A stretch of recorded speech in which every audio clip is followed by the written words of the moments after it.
tell if they are really good tests or not. Because every test that comes out, and there's a lot of medical tests that are diagnostic, but they have to kind of prove themselves before they are used, in practice. So we're going to see what are the kind of statistics that we apply to these tests to see their worthiness, we'll just say it that way. And how do we interpret the results? So when you're reading literature, which you'll be doing with Dr. Gill the rest of the semester, hopefully some of these will come back to you and go, oh, I know what that means, or at least that sounds familiar to me. And then this is the review of the other stuff that we will just get to what we can. Okay, what's epidemiology? Someone give me just a definition. It's a study of what? Diseases. Diseases, yeah, the study of diseases, epidemiology. So what causes them? How do we diagnose them? It's a very broad term. And so today we're going to look at these terms, some more than others, but this is where we will go today. Okay, for one thing, we're talking about ratios. Now, you know what a ratio is. We've been doing ratios. That's just one number divided by another number. And so with ratios, it's a relationship between two numbers. So most of the things that we do today will have a ratio somewhere in them. And a ratio of 50 or 100 to 50 is 2 to 1. 50 to 100 is, 1 to 2. And so those are ratios, and we use those like odds ratios, hazard ratios, risk ratios that we'll do today. So we'll do those. Also proportions, and I didn't change this on this slide, but this is not, if I'm just being really picky, this is not technically 100% correct. This is a type of ratio indicating the probability or percentage of a total sample that experiences an event without time implications. We're going to put time in later on. So 100 patients with heart disease, 50 are diagnosed, so the proportion is 50%. In statistics, technically, a proportion is a decimal. Like 0.5 would be the proportion. The percentage is 50%. You can easily change a proportion into a percentage by moving the decimal place over 2 points and adding a percent sign at the end. But I wouldn't say a proportion is 50%. Just being picky here. But they are essentially the same thing. For the purposes of this class, we can say a proportion is 50%. I call that a percentage. I call a proportion 0.5. And then rates. Now, in exercise science, we have work, like on a bike or a treadmill, we have work. And work is, you have a workload, and then you have revolutions per minute on a bike or steps per minute on a treadmill. And then when you get the time, so the work rate is in, different units, like Newton meters or something like that. But when you add a time component, it becomes power.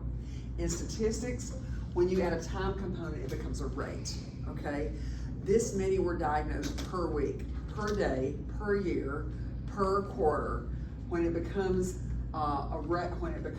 per some unit of time, we call it a rate. It starts out being a proportion or ratio, but then when you add a time component, we're going to call it a rate. Okay, so those are just kind of the different types of expressions that we use today.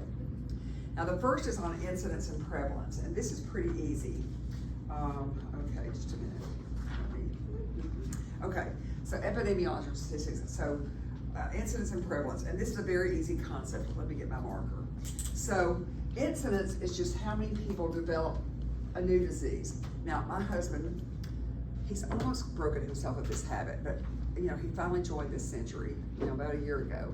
He always, during COVID, which was like in 2020, 2021, he still thought that a person could not be well informed unless they watched the 10 o'clock news at night. And I thought, Phil, everyone else just reads stuff online. Why are we watching the 10 o'clock news? I'm going to bed. But he always wanted to watch the 10 o'clock news. And during COVID, every night they would say, this is the incidence, this is the prevalence of COVID. And that was when it was really, really high rates at that point. So I said, so a new disease, an incident, symptom, or problem. And so they would say the number of new cases that develop in a population at risk. And they would say that every day. They would say, this is how many new cases in Davidson County we have. That's just incidence. How many new cases do we have today? How many new do we have this week? So that's incidence, and it is a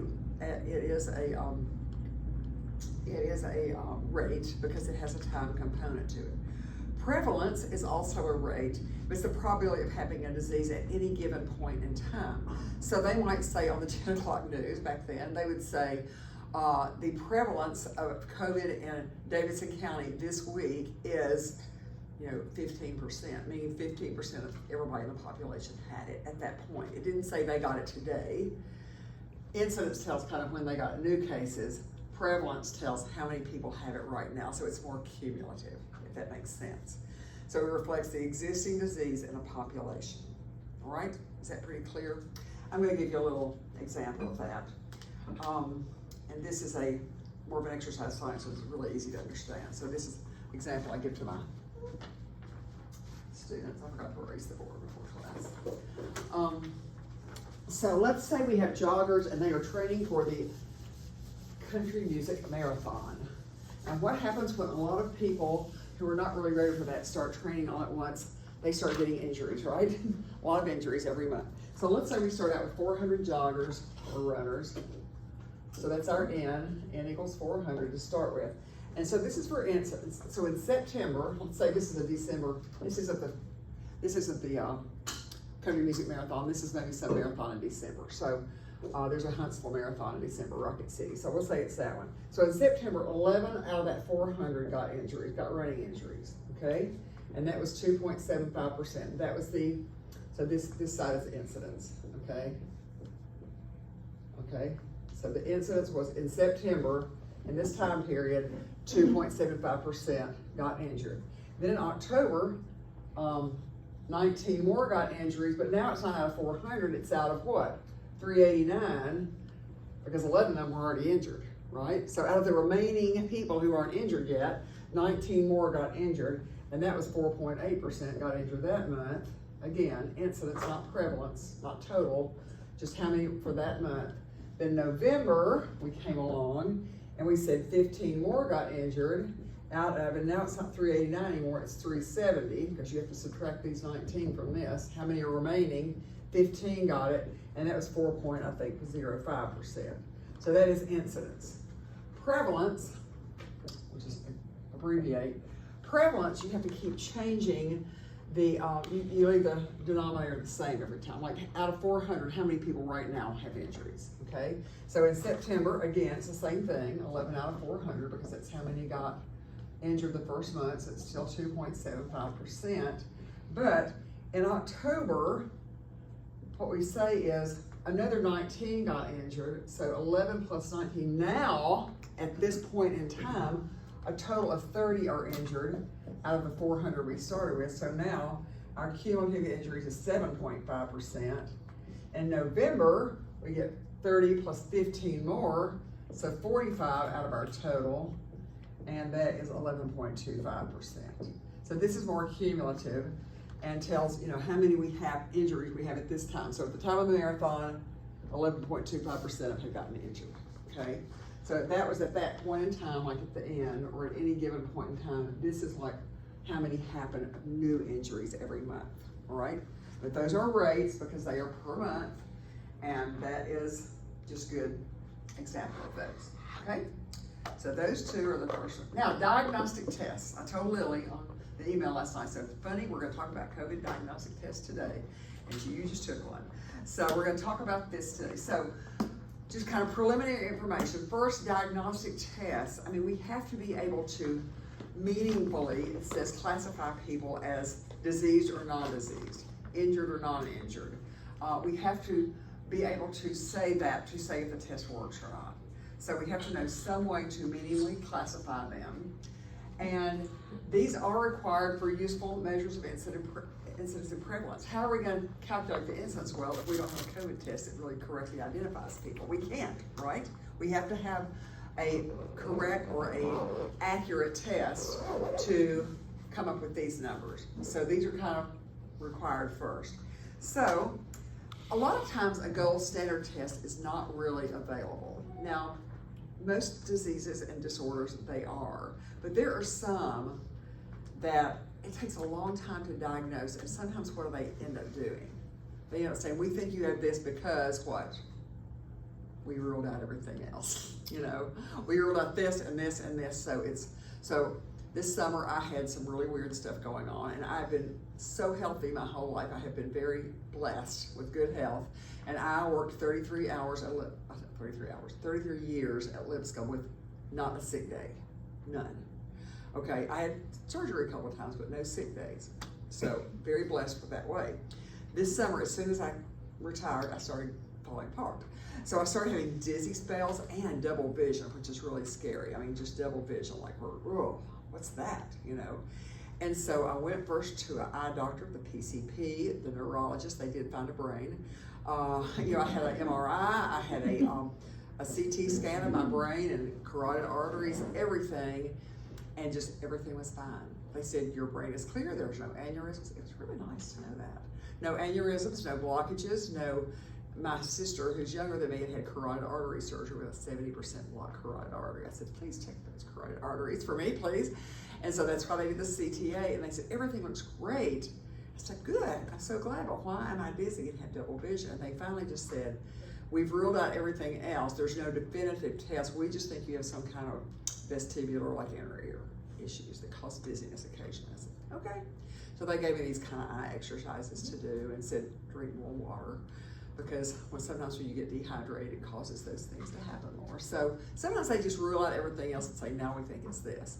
It's best if a gold standard can exist. It's best, especially when we're trying to estimate our incidence and prevalence. So the sensitivity, specificity, and predictive values, those are going to tell us the usefulness of a test, like how is it accurate enough to be useful, okay? So here we go, we got some calculations to go with these, so put your brain on.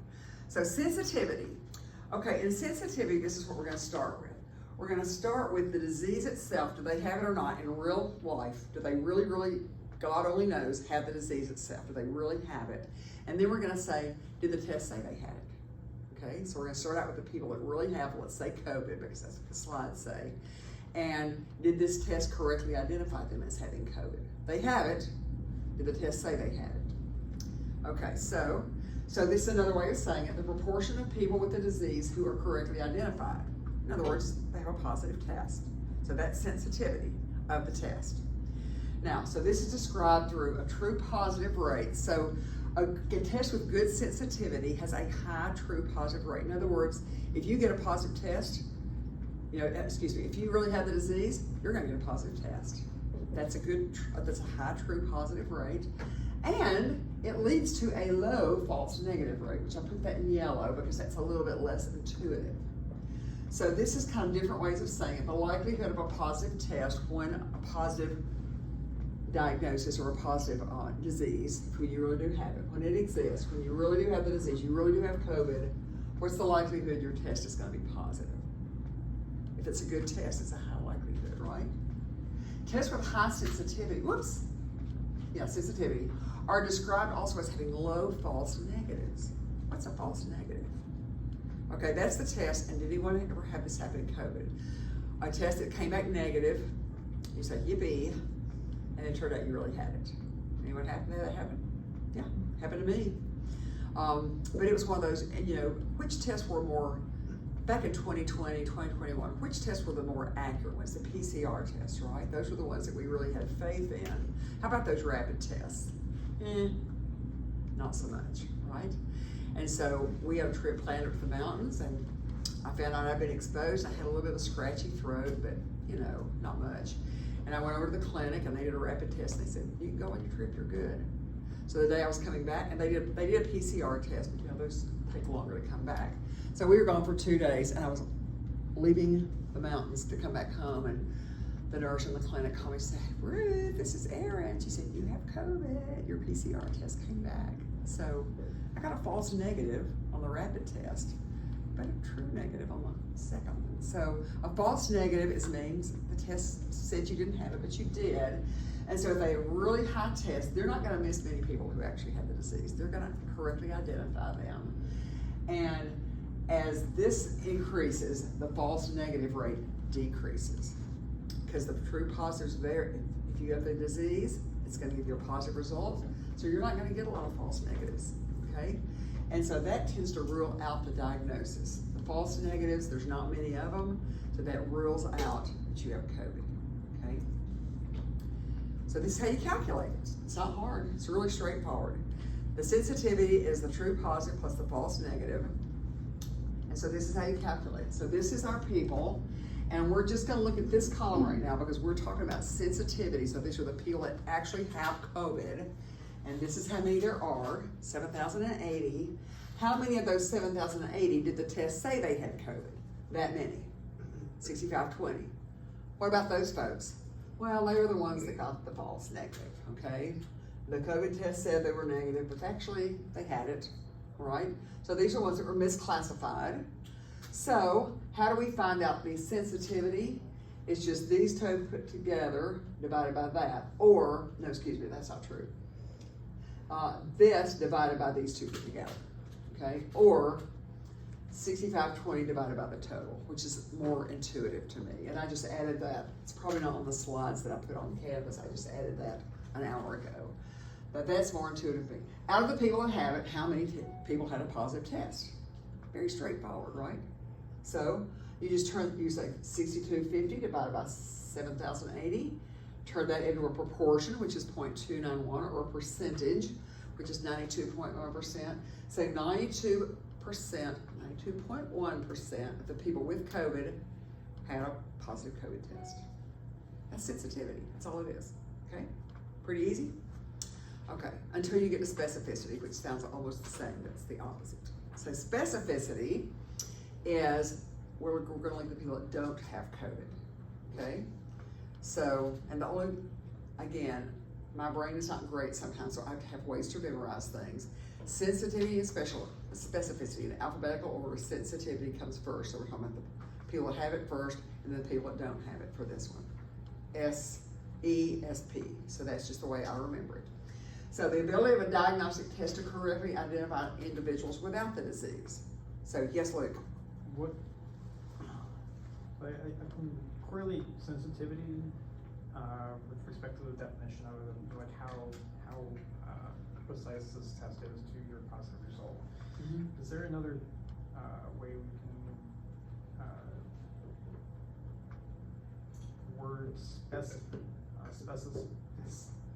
Specificity? Yeah, so that it kind of. Yeah, that's, we're gonna do that. Direction. I think we're gonna do that. Oh. So to make it sound like, it's not really the opposite direction, it's just looking at the people that don't have the disease instead of the people that do.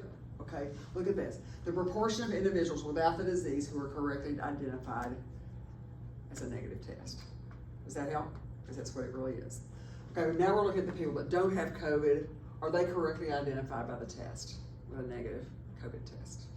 So that's the opposite, kind of the opposite of what we looked at with sensitivity. So that's kind of the other wording. It's described as the true negative rate.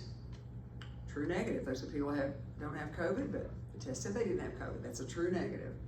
And again, it's the likelihood of a negative test. I should say when a negative condition exists, right? So that's specificity. And just like the false rate, tests with high specificity have low false positive rates. They don't have very many people at all that said they had COVID but they didn't, okay? So if your test says that you, if your test says that you don't have COVID, you probably really don't have it. If it says you do, you probably really do. So this kind of rules in the COVID diagnosis. So sensitivity rules it out, specificity rules it in as far as the false rates go. Okay, so those two. This is how you do it. We looked at this column the first time. Now we're just looking at the COVID absent column because these are the people that don't have it. Okay, so how many people don't have COVID out of this whole sample? 7,084. How many people did the test say didn't have COVID correctly? 6,987.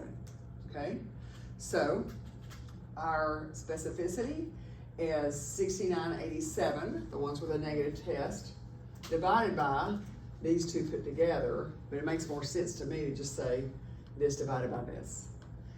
This is the total number of people who don't have COVID. What percentage of them were given a negative test? And so that was 98.6%. Pretty accurate test here, okay? So y'all see the difference between sensitivity and specificity, hopefully.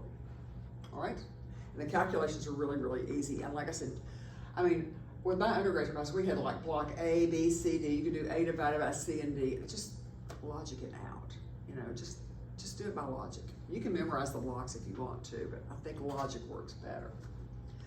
Okay, ooh, that didn't animate. Okay, let's talk about predictive values. Now, what we just did with those tests is we started with the disease or not the disease. With the sensitivity, we started with people who had it and talked about what their test told them, if they had it or not. And specificity, we started with people that don't have the disease, and then we talked about their test. In these, in the predictive values, we're gonna start with the test result, and then say, well, what's the likelihood they really have it, given this test result? So this really is the opposite, really is. Okay, so describe how likely is the individual does or does not have a disease given the test result. So here, instead of starting with the disease state, like we did with sensitivity and specificity, we're gonna start with the actual test itself. So a positive predicted value, the PPV, is the probability the patient has a disease if they got a negative test. Okay, if they had a negative test, what's the probability they actually have the disease? That is not the same as sensitivity. It's just very, very close, okay? So, okay, I'll look at that slide, and there it was. Okay, a negative predictive value is the opposite. It's the probability that if you got a negative test, we're gonna start with the test results first. All the people that had a negative test result, what's the probability that they really don't have a disease? Okay, hopefully it's high, because they're kind of banking on that negative test result. They're gonna go on a trip and expose all their friends. Okay, so that's when you get a negative test result, you kind of really want to be disease free. So given a negative test, what's the probability that you really don't have the disease? Okay, so that's a negative predictive value. And this is a statement that you got to think about. The prevalence, which we talked about over here, if the disease is very, very high in the population, as the prevalence increases, the positive predicted value is going to be easier to achieve because there's so many people that have it. When the prevalence of a disease is very low in the population, it's going to give you a high, it's going to be easier to get a high negative predictive value because there's so many people that don't have it. So I just want you to know that the predictive values, these both are affected by how many people really have it right now. So it was really easy when tons of people had COVID and the prevalence was so high, it was really easy to get positive predictive values that were high. Okay?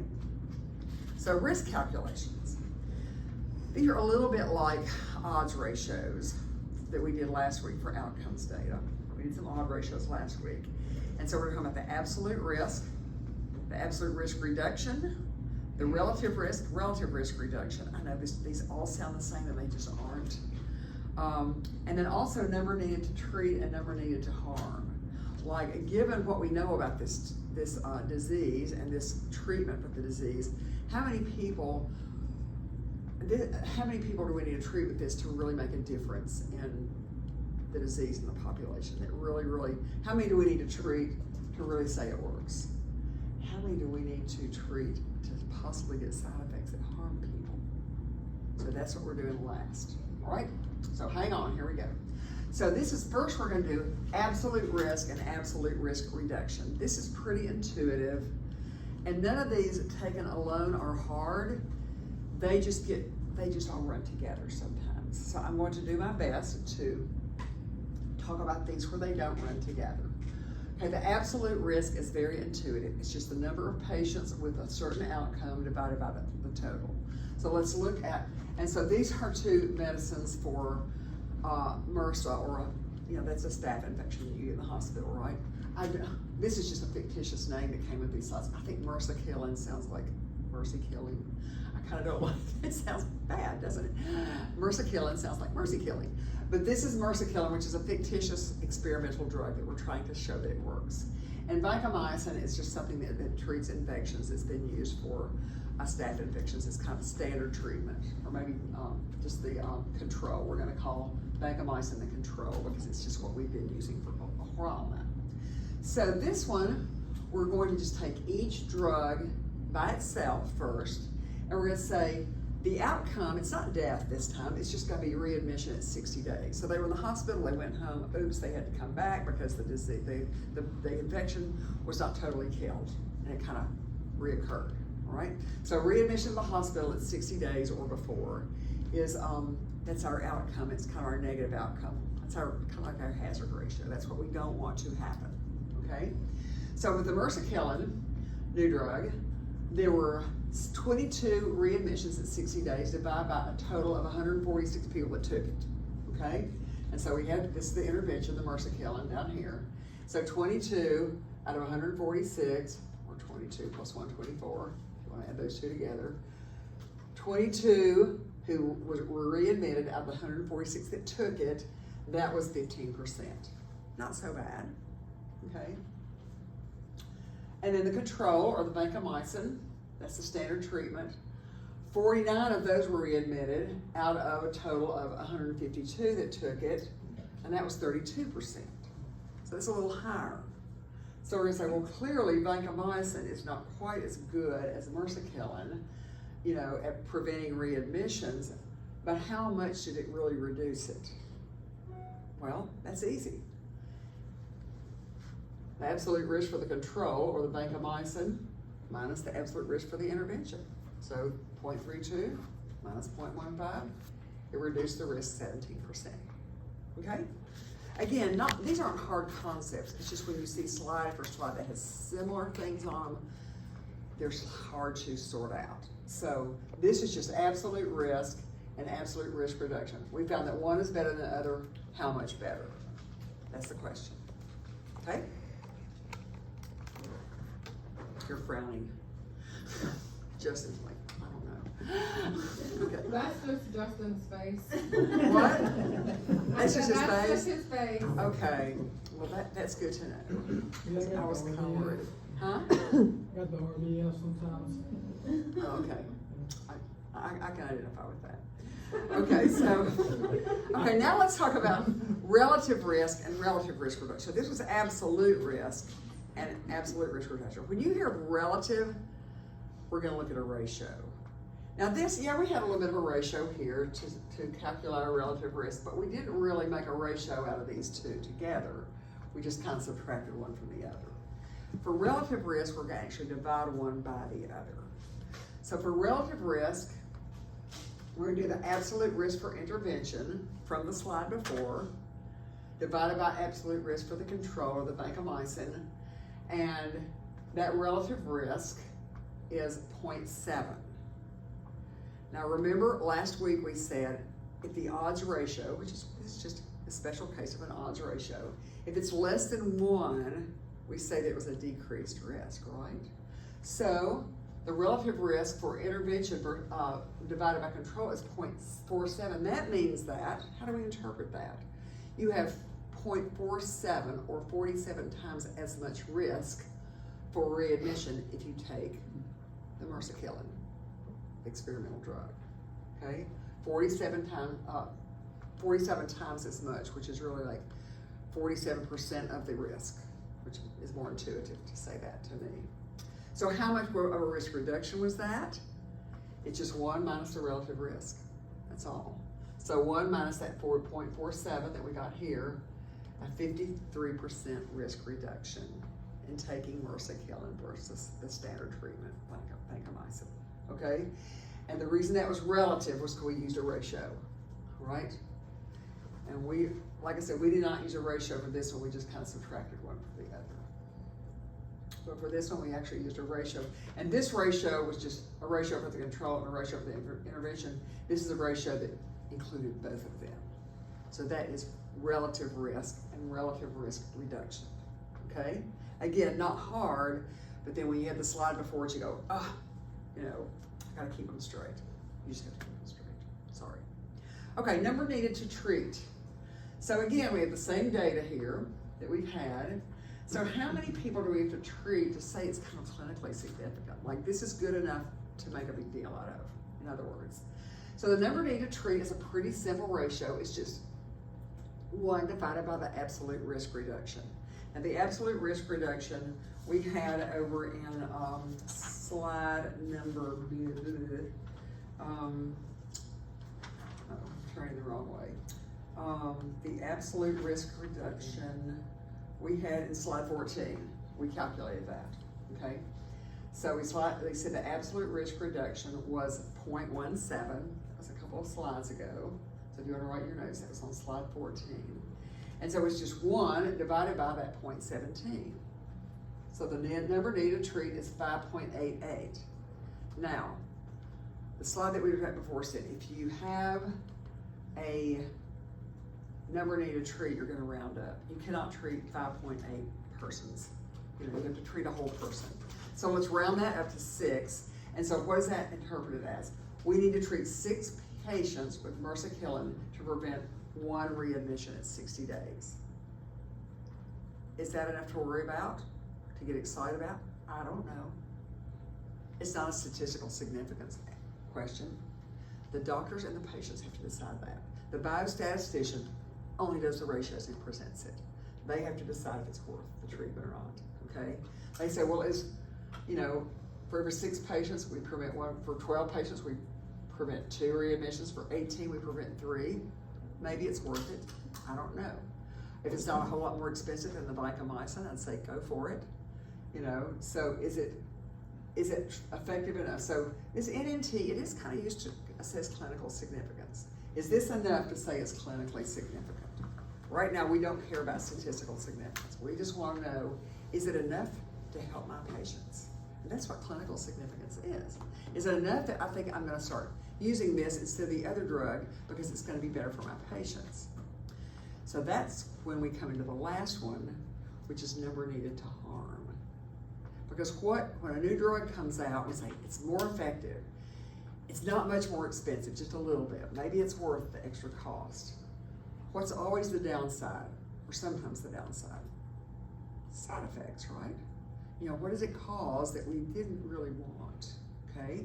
So that's number needed to harm.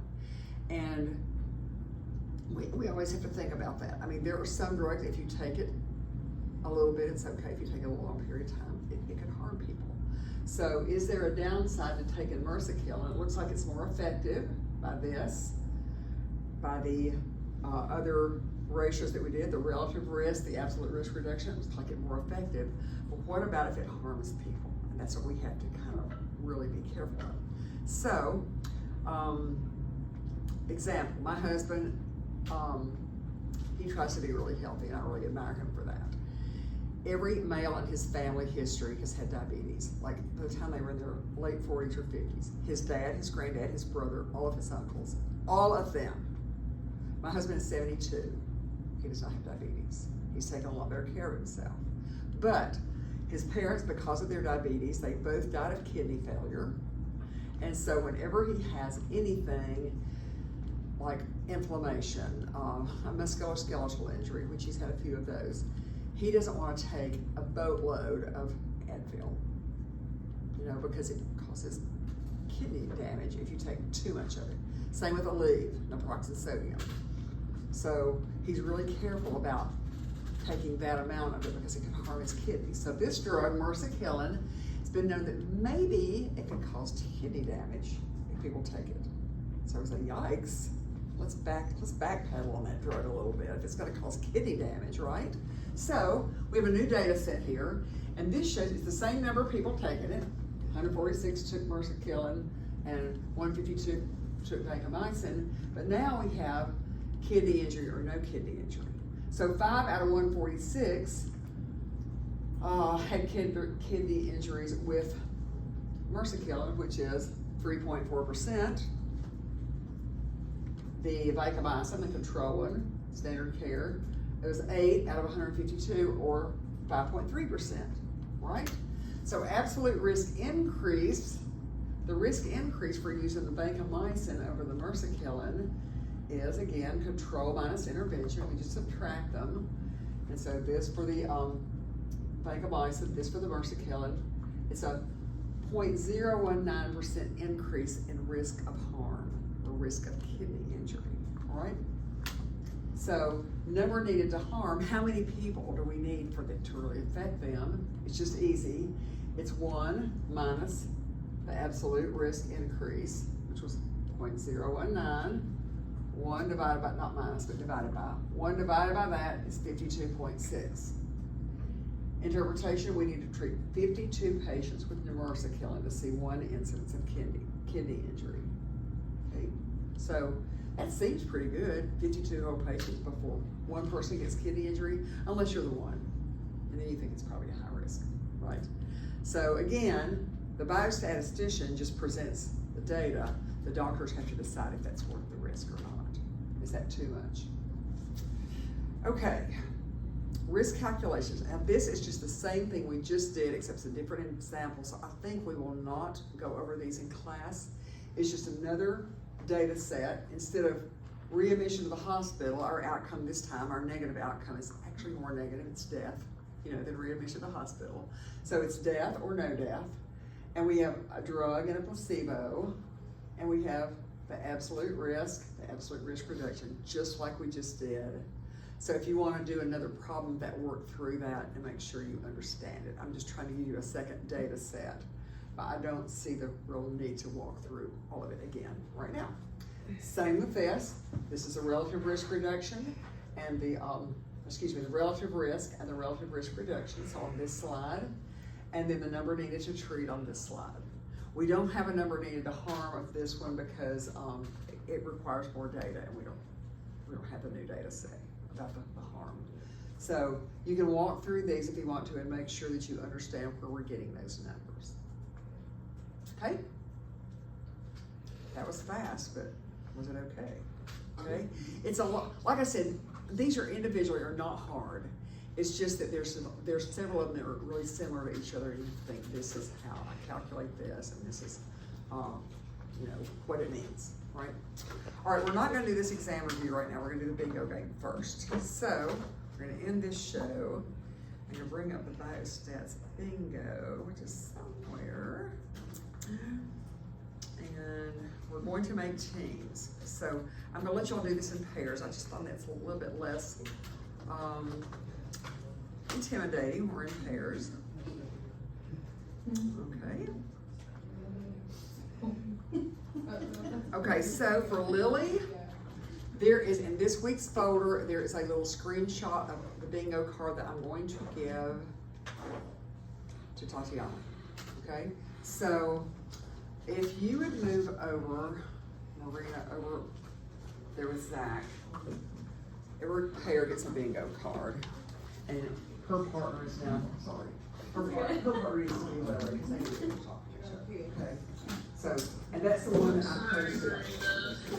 That's the one I posted on Canvas for her. She can see. All right. So here's yours. And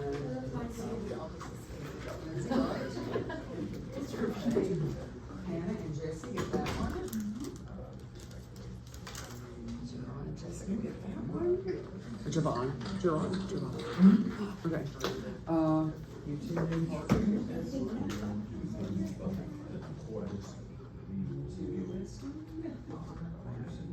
Okay.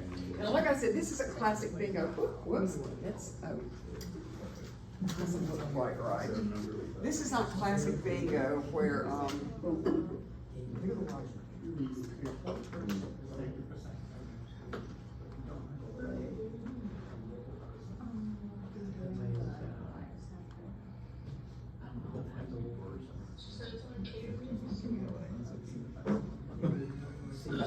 so this is what we're gonna do. Everybody gets the same questions, but of course your bingo cards are all different. So, I have to give y'all chips. Everybody needs chips. So, when we put a problem up here, you're going to tell me which one you think, what analysis that is. Everybody should have them. You should have 25. You don't have 25. No. You just did Isn't that like bingo? You have to get a diagonal or a straight, and there's no freeze. What's no freeze?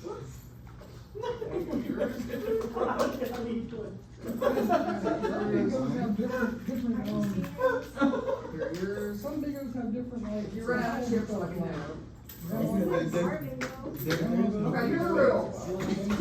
When we do each analysis, when we do each analysis, you are going to put your chip on the one that you think it is, and then I will tell you the answer. And if you got it wrong, honor system, you gotta take your chip off, okay? You gotta take your chip off, and the first pair of partners who gets either a straight, or a diagonal straight.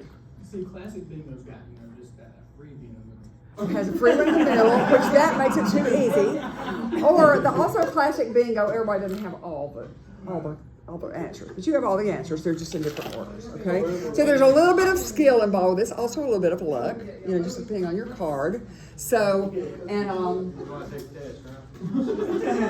what happens if we win? Did she tell us what happens? Yeah, she said whoever wins doesn't have to take the test. No, I did not say that. I will give you a little prize. Okay, whoever wins gets a little prize. It's just a little prize. Nothing to get really excited on. Nothing to cheat over. 100 on the exam. So let's do Biostat bingo, and I'm going to put it in presentation mode. Nope. Sorry. Okay. So this is not working, y'all. Everybody, close your eyes. Close your eyes. Put your hands over your eyes. I want to see them closed, because I have to figure out where to do this in presentation mode, so you don't see the answers. Okay. All right, here we go. No, that's not it. Close your eyes again. I swapped the displays, and that made it not work. Okay, close your eyes, because we don't want that answer showing. And right there it shows.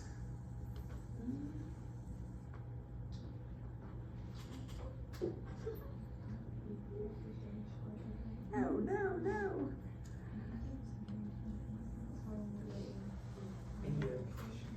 Don't say bingo. It's not time yet. Not time.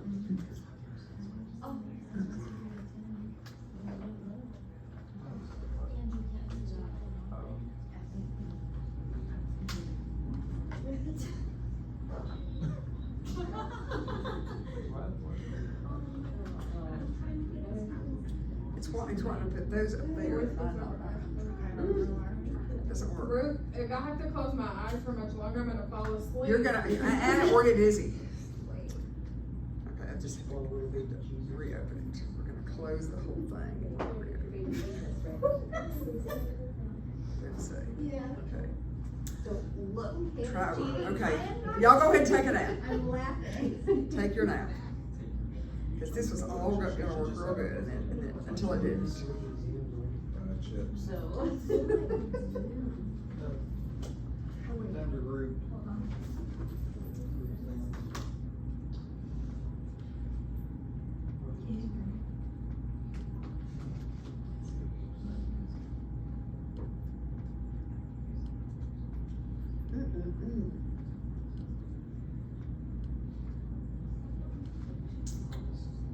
Can't make it work.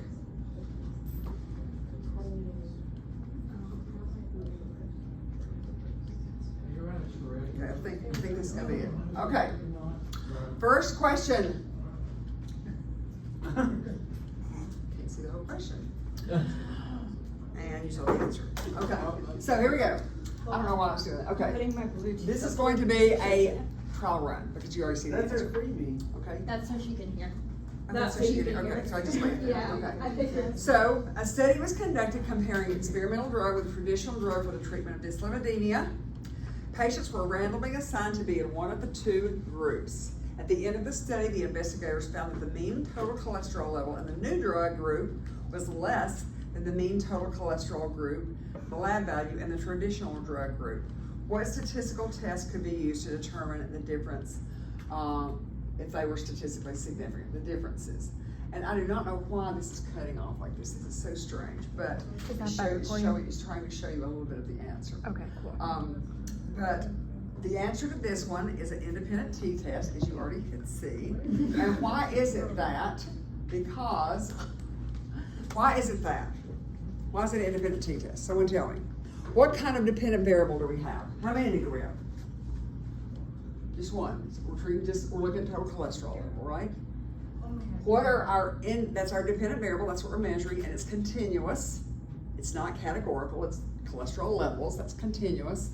What is the independent variables are going to be what?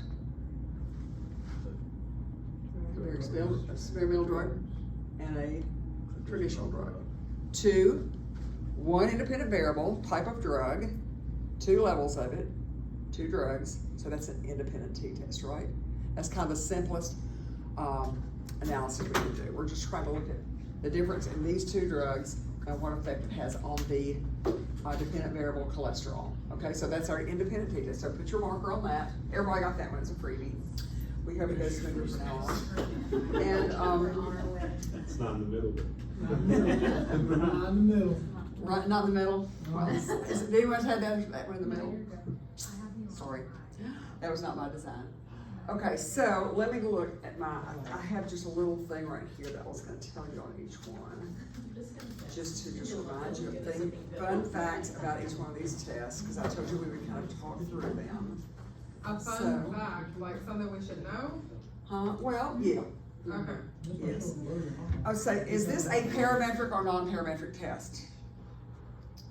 Parametric, okay, which assumes normal distribution. It also uses like continuous data, right? So these are, I'm just reminding you of things. It has that continuous dependent variable. The 2 drugs, the independent, those are categorical. This drug, okay? Let's see if this works. Yes, okay. Cholesterol scores were measured before and after a 12-week dietary intervention. Okay, what kind of a test is that gonna be? Put your marker on what you think, and then we'll see who was right.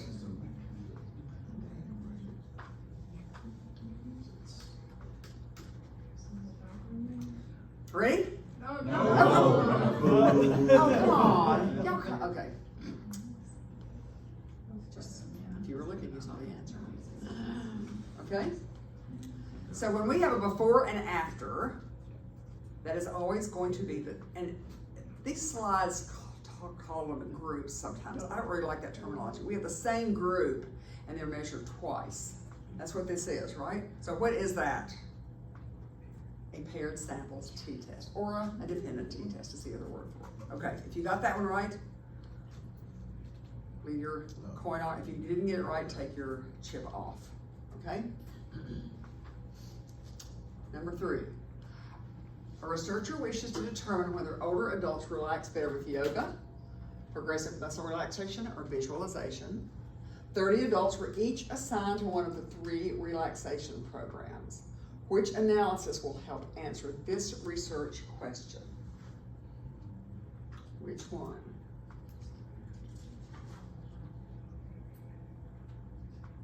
I will ask before I advance the slide this time.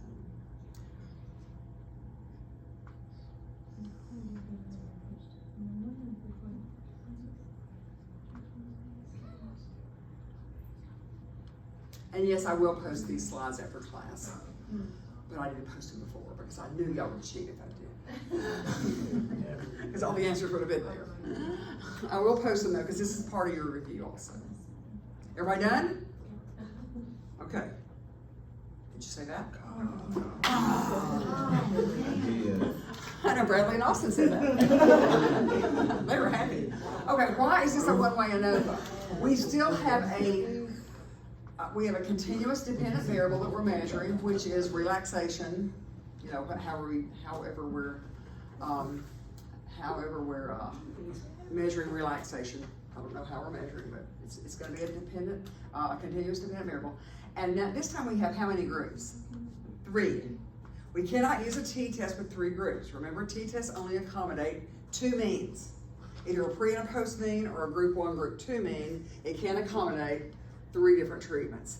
So the extension of the independent t-test is a one-way ANOVA, and that's what we use.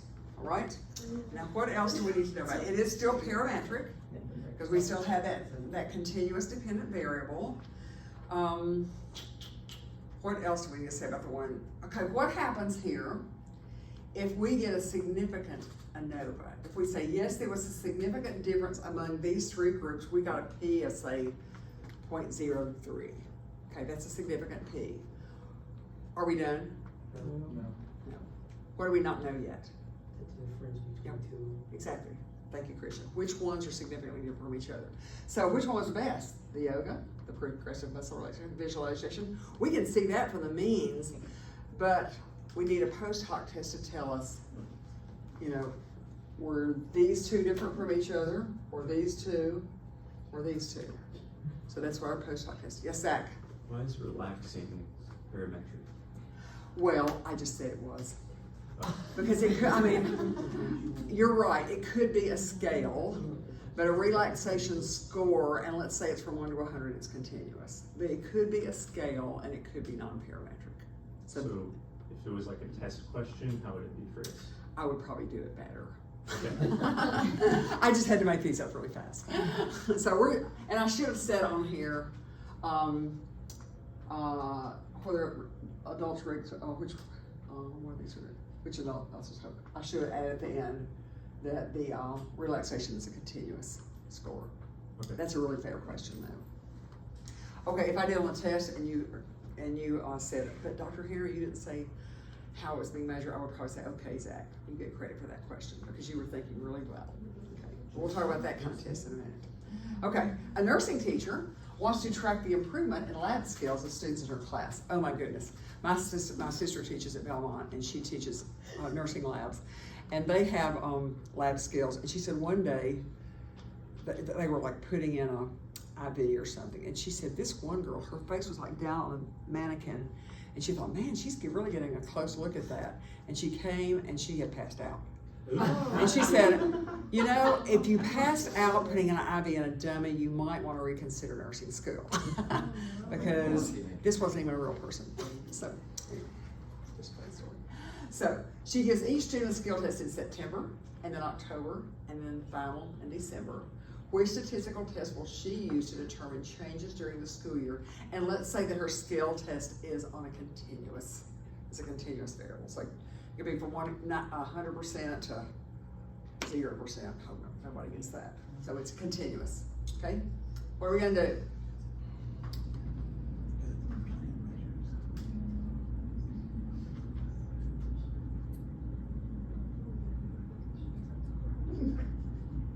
Are y'all finished? Okay. This is not the exam, so if you get it wrong, it's okay. I know everybody wants to win, but it's no big deal. Are we supposed to be looking on, can we look the answers up? No, because you don't have time. I mean, to look them up right now? What? What did you ask me, Jesse? That's okay. If you can look them up, you can, but you won't have time. Because I should have played the Jeopardy music or something. You know, you have 30 seconds to answer. We have 25 questions, so we won't get through if we go that slow. Okay? So everybody, mark one and let's go. Okay? Okay. Leave your chip on if you have a repeated measures of that. Okay, so why? It's a dependent variable, so it's parametric. She measured it 3 times, so it cannot be a paired samples t-test because she measured 3 times that 2. Okay? She had to use a repeated measures of that because it was 3 means instead of 2 means. All right?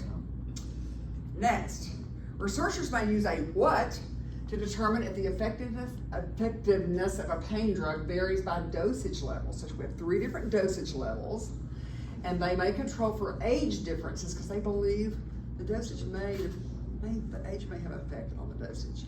So what kind of a analysis would this is one of our harder ones, okay? So it sounds a little bit like one we just did. So we're gonna say 3 different groups with 3 different dosage levels, okay? But we're gonna also put in age as an extra information. What's that one gonna be? 15 more seconds.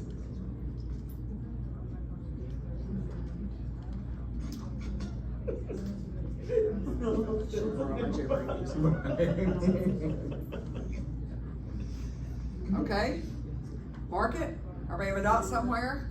Leave your dot on if you put and COVID. And COVID. So why is it? This is almost an ANOVA. It's almost an ANOVA, but since we have one covariant and that's age, we're gonna see how much age might make a difference in those means. Oh, and now. We have the covariant in there. The covariant is age. All right? Okay, leave it on, take it off. Okay, in a study using 3 treatments to treat hypertension, one group of patients received diet and nutrition counseling, another group received a drug, and a third group received no treatment at all, control.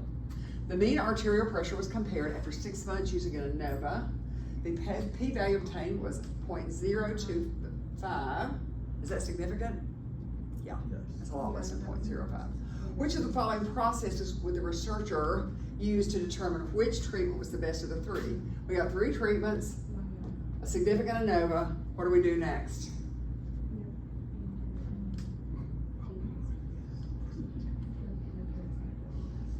Fifteen seconds.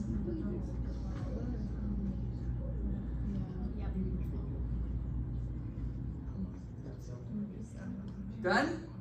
No, okay, oh. Mhm. Put a chip on somewhere. Ready? Two can finish off. Okay, so we have to have a follow-up test to see where the differences are. Which ones is it? Group 1 versus group 2 versus group 2 versus 3, or 1 versus 3? Now there's other kinds of post hoc tests besides Tukey. This is just the one that we are most familiar with. Okay, next. If a study was conducted looking at differences between 2 independent groups with the primary outcome, that's your dependent variable, being ordinal data. Okay? Back to Zach's question a while ago. Which of the following statistical tests would be best to use in this case? 2 independent groups, ordinal dependent variable.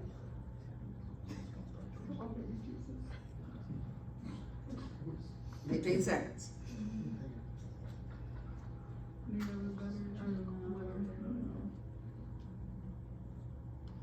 Okay, put a marker somewhere and leave it on if you put the minute with EU test. Yes, because remember, this is just a parametric version of the independent t-test. This is just like an independent t-test, except since we have ordinal data, it's non-parametric, right? Yes? Okay, leave your chip on if you put that.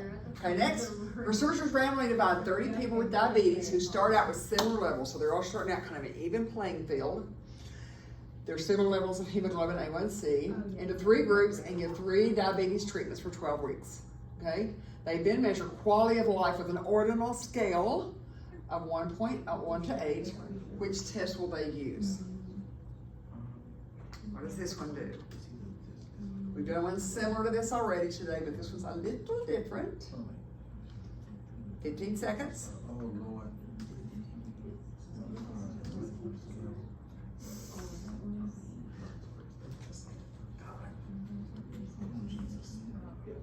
Okay, mark it and leave it if you put this.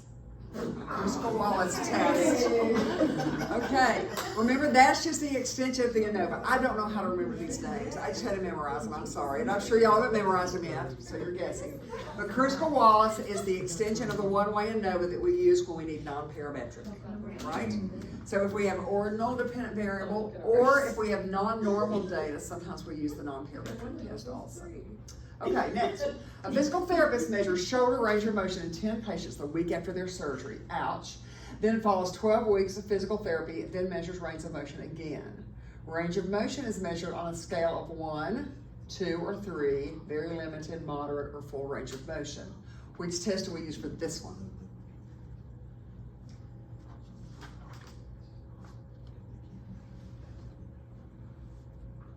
It's the same 10 patients followed through the whole study.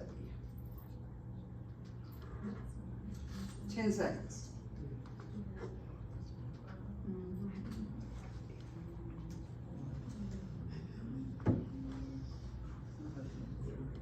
Okay, mark it and leave your chip on if you put the Wilcoxon sign rank.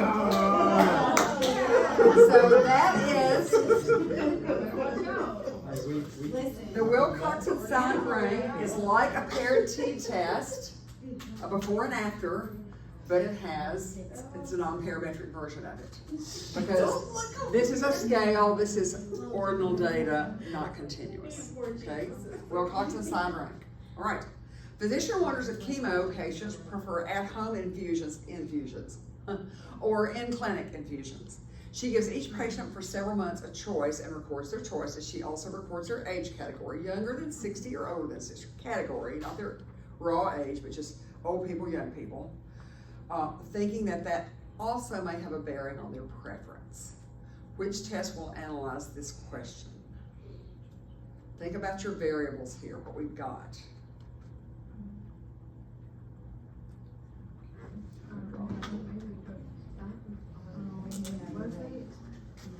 Or did we put it in one? No, I think that was already one. Are you sure? It could be that. Yeah, go ahead. Well, we're just gonna put it there.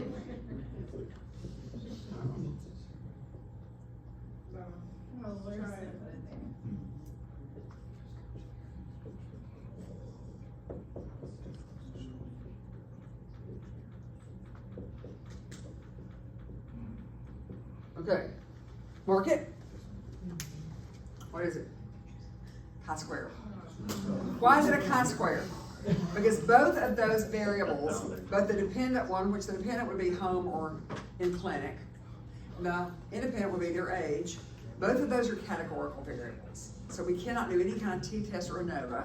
We have two categorical variables, young, old, clinic, or at home. And what we're saying, and this one we don't have means or anything, we just have head counts. So this many of the young people said clinic, this many of the young people said home. The old people, I'm gonna say that they're gonna be more in the clinic, because they don't have anything else to do, they like an outing, okay? So more of them might say clinic, I don't know, just made it up. All right, so two categorical variables, one dependent, one independent, but that's gonna be a chi-square.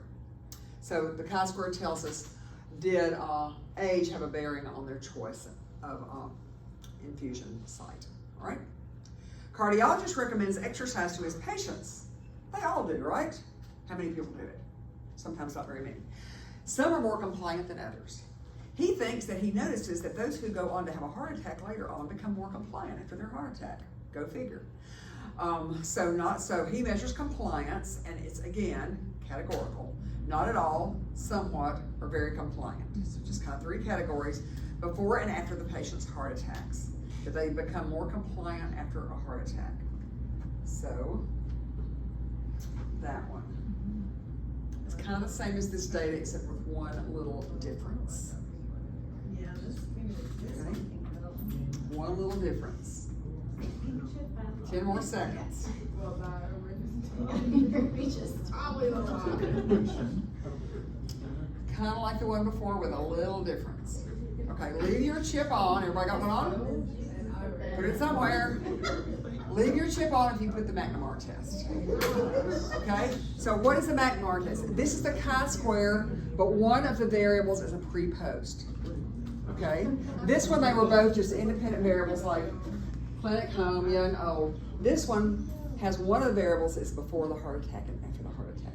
So that's going to be a pre-post. Okay, so that's the McNamara, which is just a special version of the chi-square.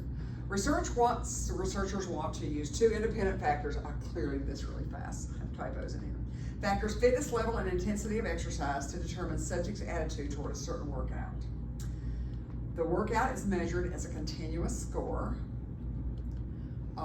They wonder which factor will make a difference in attitude, or also if a combination of two factors might affect the attitude. I know that's very wordy, but think about this. Fitness level, are they fit or not fit? All right? And the other thing is exercise intensity, high intensity exercise, low intensity exercise. Which are we going to? So, which, and what we're measuring is attitude toward a certain workout. Let's say a HIIT workout or elliptical trainer, whatever. Attitude, and that is on a continuous score, attitude.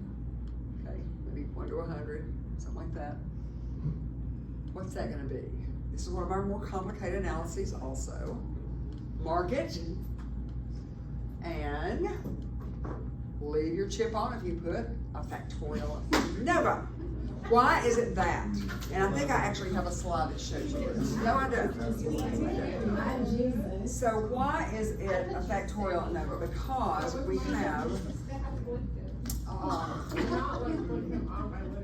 we have intensity, high, medium, and low, or intensity just high and low, and then we have fitness level, high fit, very fit, not fit. Okay, so when a factorial ANOVA, remember what we're looking for. We're kind of looking for an interaction. So if you have, I'll draw it real fast, because I really thought I put that on the slide. Clearly I did not. If you had categories here.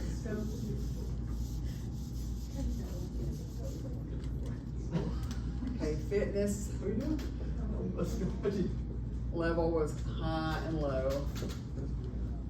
And we have, and then we have exercise intensity, high and low. And so you're gonna have numbers, like, and it's continuous variable, they're gonna put, I like it, I give this exercise an 80, or I give this exercise a 90. So they all put it on here. And what the interaction looks like is if you have one variable that kind of intersects with the other one, like, well, we'll just leave these here and restart growth. Fitness level high and low, whoops, intensity high and low. Okay, if the high fit people like high intensity exercise because they think it's awesome, and yet the high fit people, they don't have a very high score on low intensity exercise, they think it's boring. So they kind of look like this, okay? Okay, they say, I like it if it's high intensity because it's worth my while. I love to sweat, okay? So the high fit people put this, and they don't like low intensity exercise because they think it's not worth their time, it's boring. What about the low fit people? If the low fit people say, yeah, high fit exercise for me, high intensity exercise for me is gonna get a low score, and low intensity exercise, so high fit, high score, high intensity, low score for these people. Yes. Okay, so for the fitness level, high intensity, the high fit people like it, the low fit people do not like it, okay? And then low intensity exercise, the high fit people don't like it, but the low fit people do, because they think, well, it's easy enough, I can do that. So they kind of cross in the middle. That's an interaction, all right? And so in an interaction, the answer to the question is high fit exercise or low fit exercise more popular or more liked? The answer is it depends on the fitness level of the person. So when you have an it depends answer, that's an interaction. Now what if they all like the high fit better than the low fit? That'll be a main effect for exercise intensity, but no interaction. So that is a factorial number, and that's probably our hardest analysis we do. Okay, negative relationship between hemoglobin A1C and hours of weekly exercise. This is measured with which analysis? Hemoglobin A1C and hours of weekly exercise. Here's a correlation. That was fast. I know, sorry. Okay, go ahead and just everybody mark that one, sorry. I just jumped the gun. Okay, why is it negative? Why is it a negative correlation? It's a negative relationship. Why is it negative? Because the higher the hours of exercise, probably the lower the A1C, right? Remember, high A1C is not a good thing, right? People want to lower their A1C. So if they have lots of exercise, they're probably gonna have a lower A1C. If they have so A1C, and exercise, lots of exercise, lower A1C, not much exercise, higher A1C. Of course, these are all the people in the study. The dots are in the line, okay? So that's that one. Next one, I promise I won't jump the gun. I'm interested in determining the relationship in hours of study time for a test with the students ranking on the test. Let's say I rank you guys next week, 1 through 16. And I say, how many hours of study time, Luke, did you have? And you say, well, 8.2, you know.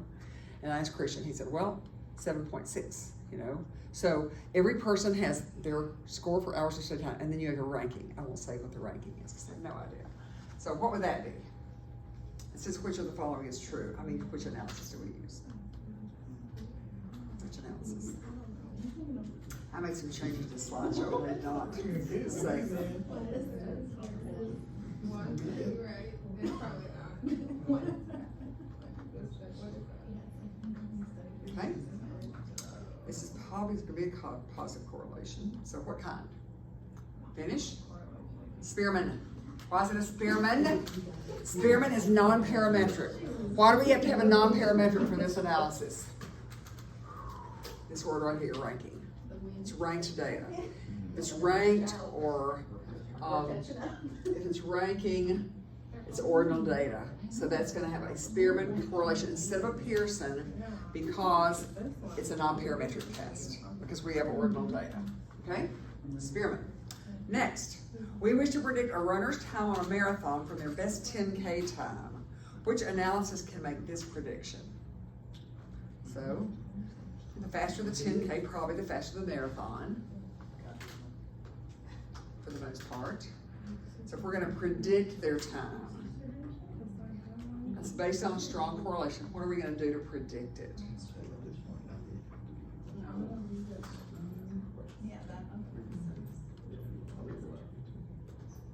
Mark it? Okay? Simple linear regression, okay? It's a linear regression because we have continuous data. The race times are going to be, continuous. Both the marathon and the 10K are continuous data, so simple linear regression. We can predict one from the other. The dependent variable is the one we're trying to predict, and that's the marathon. The independent variable is the one we're using to predict it with, and that's the 10K, okay? We wish to predict a person's total cholesterol level from their blood pressure, hours of exercise a week, and BMI. Which test helps with this prediction? Should be getting easier because you have fewer left to choose from. Which test will help with this prediction? Total cholesterol from those 1, 2, 3 things. Mark it. And leave your chip on if you put multiple linear regressions. Yes. Okay. Oh, no. So why is that multiple? Because it has 3 independent variables.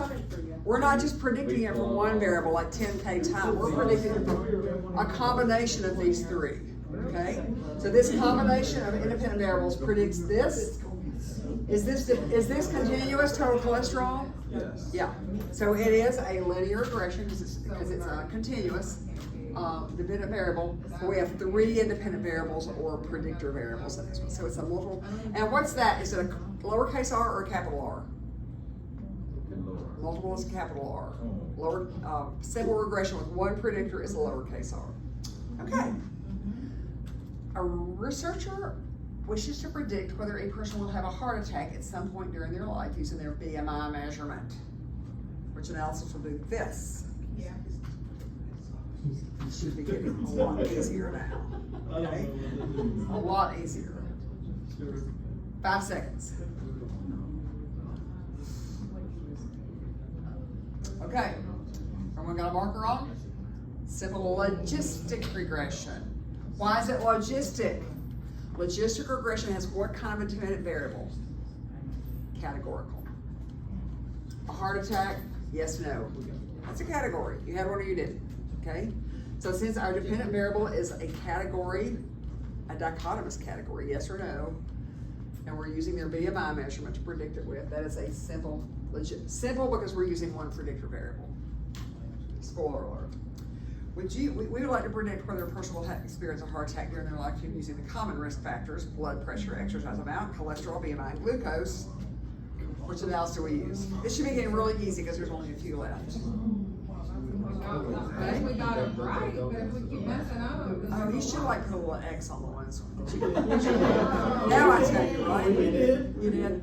Yeah, if you put a little X on the ones that you didn't get right, that would help. Or just remember really well. Okay, what are we gonna, everybody get it marked?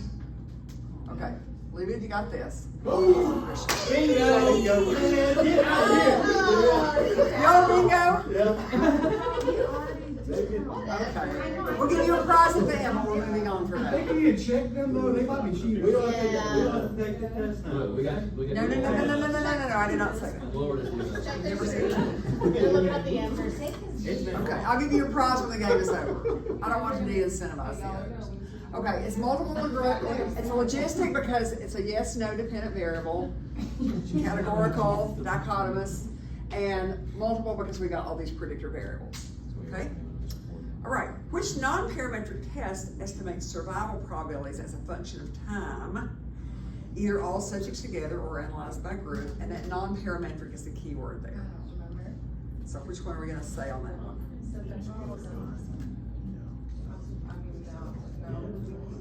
5 seconds. 1 and 2 and 3 and 4 and 5. Capital 9. Non-parametric is a capital 9. And that's what we did. Remember those curves we looked at with the different kinds of lung cancer? Those step-down curves? Okay. Which semi-parametric test examines hazard rates? Oh, there we go. The animation's not really there. Okay. The key word here is semi-parametric, and it also allows for the inclusion of several covariates. So the capital 9s were more limited. Remember when we did it, it was just looking at like the types of lung cancer. If we do this, we can look at a lot of different covariates together. Type of lung cancer, previous diagnosis, time since, previous treatment, time since diagnosis, all those can be considered together. So this is, and that one does a lot more than the other one does, the Cox proportional hazards model. So that one is the answer that everybody got, because I spoke. Which analysis tells the proportion of patients who actually have a disease are correctly identified by diagnostic test? Hey, this was from today. You should know this. The last few are from today, so proportion of patients who actually have a disease correctly identified by the test that says they have the disease. 3 seconds. 1 and 2 and 3, and that is Bingo!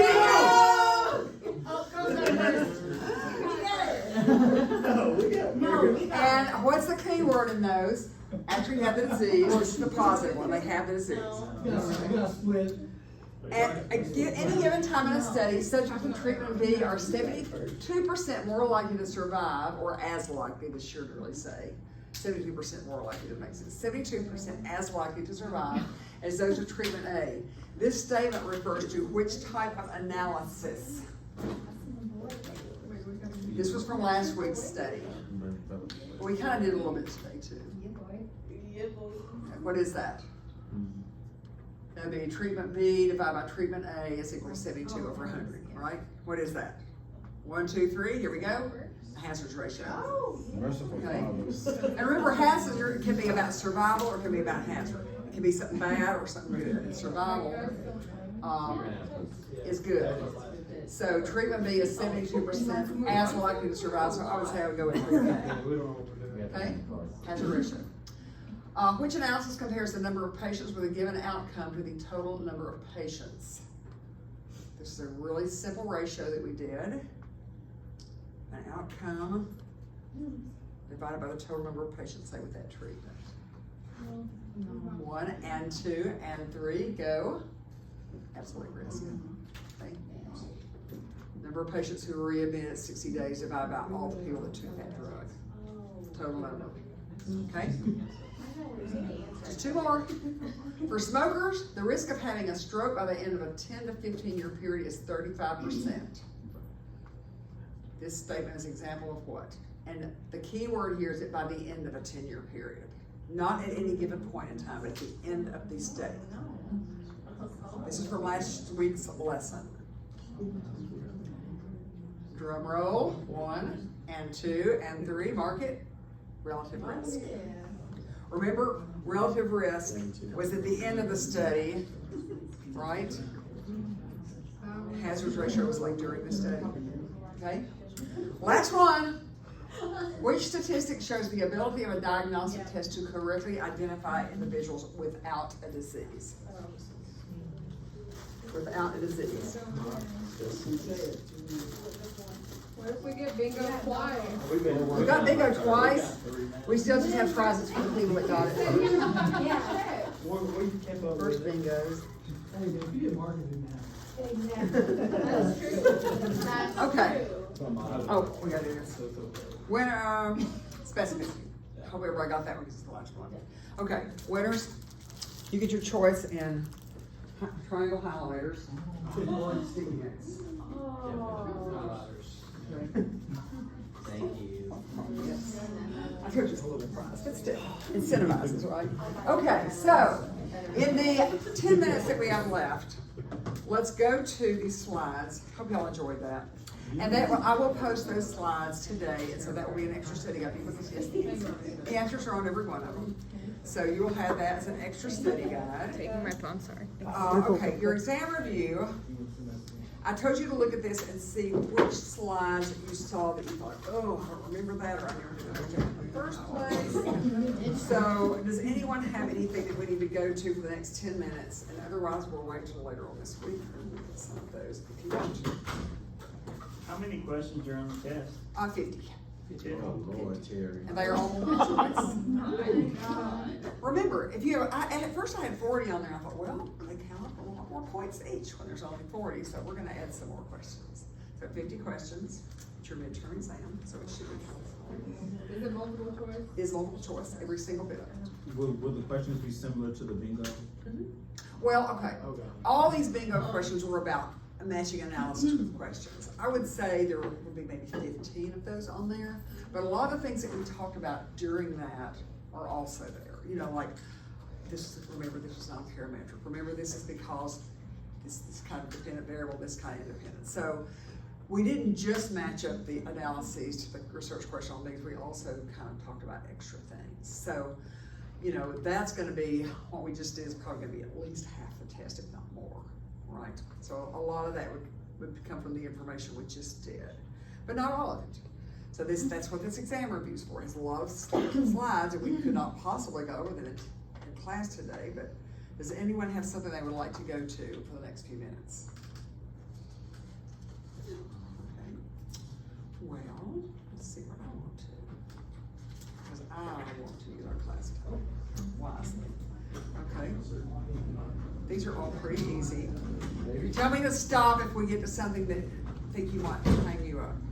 For the different types of tests, is there like a method you use to like determine, or is it just? Well, those sheets that had things like, this is all these slides. The ones that had the graph that said this many dependent variables, I mean, I have just worked with them enough that I kind of remember them by now.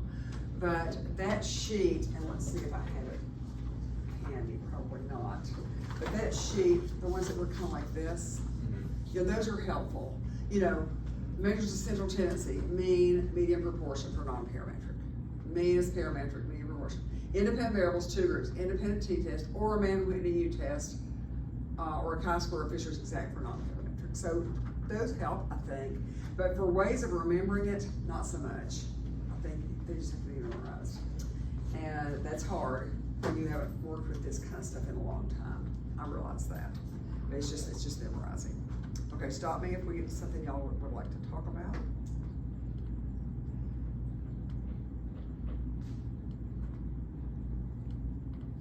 Got this one? Everybody got that pretty much? I can't expect you to speed, or let's put these where y'all can see. Now we have the same thing with the SWOT displays. I don't understand that. Okay, y'all just have to look at it small. Okay? Sample versus population. Know what a random sample is.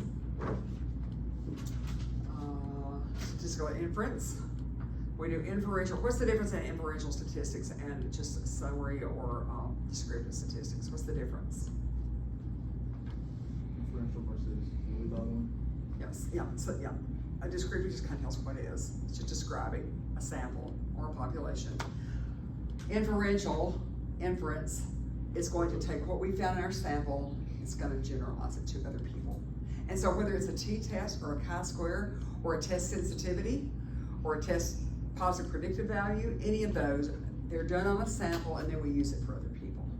So that is inference. And we have 2 different methods. We have estimation. Remember, that is a point estimate, like a mean in the middle, and what spans the point estimate on either side, confidence intervals. Remember that? So, or we can do hypothesis testing and get a p-value, either one. Do you have a question over there, Jesse? No, Just sorry, I'm distracted. Okay, so confidence intervals, we have an example here. So, these are mostly slides from the other slideshows. I just pulled out the ones that are the most important for y'all to know, okay? So these are slides you've seen before, but instead of going over all 4 slideshows, we're just gonna go over parts of each one.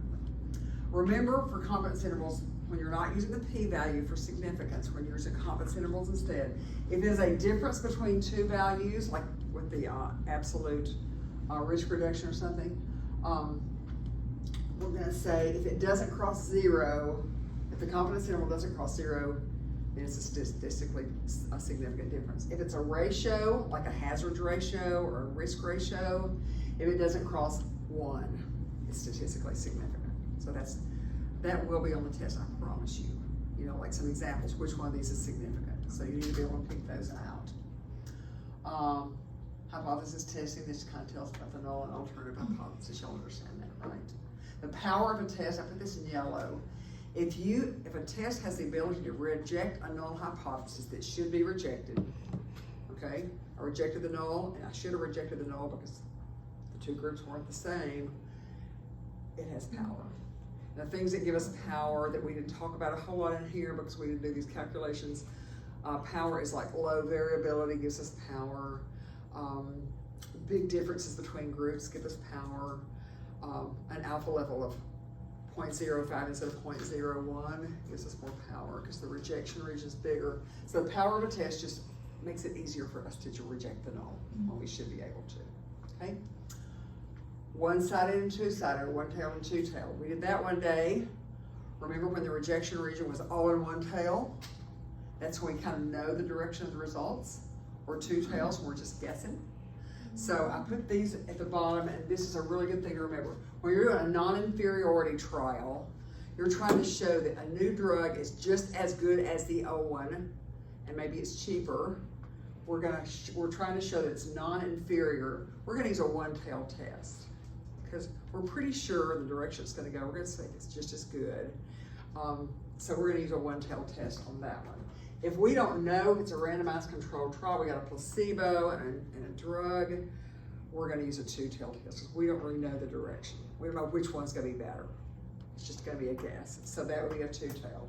The non-inferiority trials often use the one-sided test. Okay, type 1, type 2 error.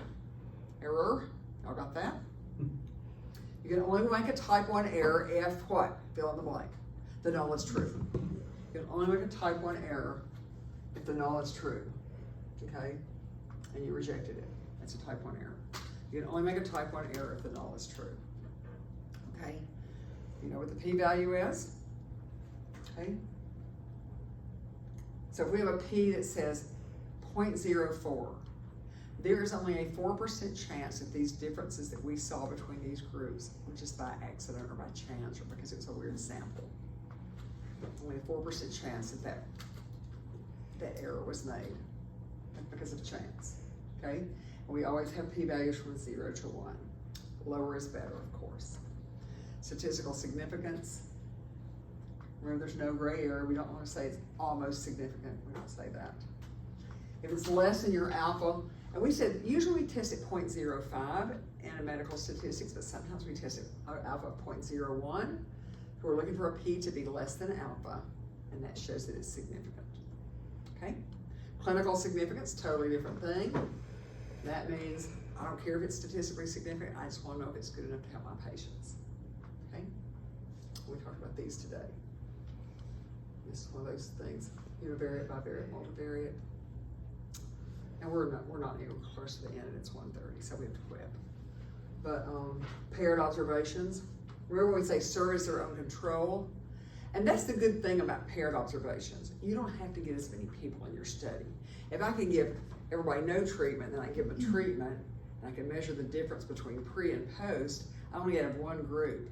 And when you start recruiting subjects for a study, if you guys did this in undergraduate or another graduate school besides this one, it's hard to recruit subjects, right? It's hard to recruit them, especially if it's something they're having to do. You know, a treatment they're having to do, or an exercise they're having to do, or a diet they're having to go on, or something like that. So when you can get one group pre and post instead of two groups, half as many people, that's a good thing. So paired observations are good. And univariates, just descriptives. Bivariates, when you have, this is the most common, it says, treatment versus placebo, drug A versus drug B, intervention versus standard care, bivariate. And multivariates when you have more, and this would be like a Mann-Cova or a two-factor or factorial analysis when you've got one dependent but still multiple independent variables, okay? Okay, one slide I want to do before we leave in this one, because we didn't talk about PICO very much. I think Dr. Gill is going to want you to know this. So Remember in medical research, we talk about PICO. P is the patient population, and sometimes it's called the problem, statement of the problem. It's, what are we about? I is the intervention or issue, so maybe an experimental drug. C is the comparison, which we often have, maybe the control group or something. And O is the outcome. So in our dependent variable, it's gonna be the outcome of interest. And our C and our I and our C, this is the intervention, this is the control group, the comparison group. So these are the two, these are the independent variables here. And this is just kind of has to do with our hypothesis. So PICO, we didn't make a big enough deal about that, so I put that on the slide today. Okay, I think we need to stop there. Is Dr. Gill coming in person? Yes. Okay, he's He's probably probably waiting. outside. He's probably waiting Is he out outside. there, Hannah? Yeah. So, okay, this is what we need to know. We all need extra review. Okay, the rest of these slides, we're on 50, there's 31 more that we didn't look at. So anything we've already covered that's not clear, or anything that we didn't cover today in the review, I need to know that. And I think it'd be okay to do it on Zoom if it suits y'all better, because we didn't do a lot of equations in this class or anything. So I think I'd be okay without a whiteboard. And I have a little mini whiteboard at home that I could write things on and show you, so if I have to. I have a little like whiteboard this big, so I could do that if I need to show you a graph or something. So, first show me your hand if you want to do more, because you may not want to. You may feel like this has been enough of a review. Hands? Okay, a few. Okay, is Thursday or Friday better? Vote. Friday. Yeah, we all kind of have a different schedule tomorrow. So Friday might be better. Yeah, but maybe. Okay, let's vote for in-person or Zoom. In-person, raise your hand. What time Friday could you? Friday, after 11 o'clock, between 11 and 2, something like that. What about what time tomorrow? Tomorrow it would be about the same. It would be middle of the day, probably between 11 and 1:30. We can't do. Can't do that. Well, yeah, some of us have lab at that time. Yeah. Well, I have to go, I have a test tomorrow afternoon, a lab test, and then I have something else tomorrow The morning. other So thing, if for whatever reason we can't, will it be recorded? Like if we can't make the I can live record the Zoom, Zoom. just in case. I can record it. Okay. I mean, it may not be helpful to you because the people that ask questions may not be the questions that you Right, had, but I can If- still record it. You won't get to ask your specific questions, Right. but I can answer the ones of the people that are there. Okay. So Zoom on Friday is better. Zoom is better than in person, so I know some of y'all live kind of a distance from campus. So I will put a Zoom link on Canvas. And what time Friday? Later, if you can. What? Whatever time's later. I gotta be in Huntsville. At what time? So, Friday, so. Friday At sometime? what time? Oh, right. What if we did Friday at 11:30? Yeah, I'm not- Does that work? Is that a problem for people? I'd like to do it as early as possible, but I have a little visit to make on Friday morning, so I can be back by 11, I think. So 11:30 Friday? Okay, speak now or ever hold your peace. Because if that doesn't work for you, just go, wow, you had your chance. So, how many people think they will come to that 11:30 Friday? We'll see. Enough You to mean do. on Zoom, right? It'll be on Zoom. Oh, okay. When I say come to it. Okay, yeah, On Zoom, yeah, on Zoom. So I will do a Zoom link on Canvas, and I may even just email it to you too, just to make it easy, okay? The ones that show up, we'll do maybe an hour, okay? And please come with questions. Going over the slides like this fast one at a time does not seem super effective to me. I would like for you to know what is still confusing you. And I can pull these slides for Zoom from the other slideshows if I need to, or from this one preferably, because it's easier. But if I don't know what you're still confused about, it's just a shot in the dark. So I might not be addressing the things you need at all. So please come with some ideas of what you need to review. And that's looking maybe at the past 4 weeks, but especially the bingo game and this. Because all of the questions from the test will be either from the bingo game or this. We're not gonna go and pick random slides from week 2 that are on this. Okay, at least I'm trying not to. So would you say the review slides you uploaded today, should we just focus on those? These are already on Canvas. This was today's presentation. This is the end of today's, these are already there. The bingo game I will put on when I get home. okay? Because that has questions and answers also, okay? And if any of those that you look at the video, I do not understand why this is the answer, shoot me an email, I'll tell you, okay? Or bring it to the study session on Friday, okay? We'll let Dr. Gill come in, he's probably waiting patiently. Okay, thank you guys for your attention today. It's a flying trip through this, and I'm gonna tell them next year, if I teach this class again, we have to take at least 2 hours a week. That's not enough time. So, y'all are like, ooh, we're glad Can we we got collect that. these for you? Huh? Oh, yes, I would love to collect those bingo chips. So let's just pass that box around while I'm getting them. Just throw them on there. And you can keep your bingo cards, I guess,